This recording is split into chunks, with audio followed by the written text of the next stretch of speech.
திருப்பரங்குன்றம் மலை மீது தோணில் தீபம் ஏற்ற வலியுறுத்தி பக்தர்கள் பல கட்ட போராட்டங்களில் ஈடுபட்டு வருகின்றனர்.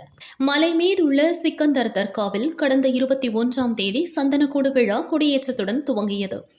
தொடர்ந்து தினமும் கேரளாவை சேர்ந்த 100க்கும் மேற்பட்டோர் மலை மீது உள்ள தர்காவில் வழிபாடு செய்து வருகின்றனர். கேரள மாநிலம் பாலக்காடு பகுதியைச் சேர்ந்த குடும்பத்தினர் மலைக்கு செல்ல பிரியாணியுடன் இன்று வந்தனர். காவல்துறையினர் அசைவ உணவுகள் எடுத்து செல்ல தடை விதிக்கப்பட்டிருப்பதாக கூறி திருப்பி அனுப்பி வைத்தனர்.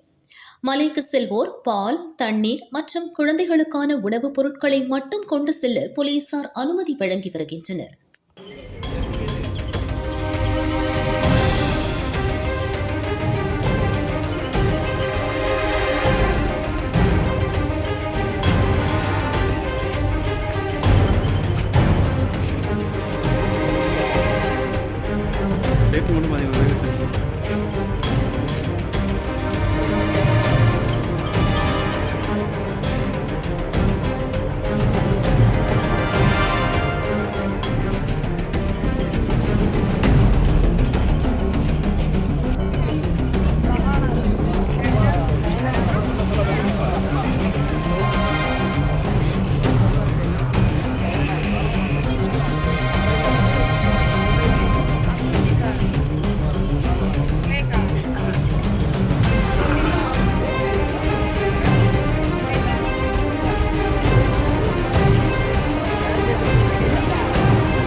ஓப்பன் பண்ணி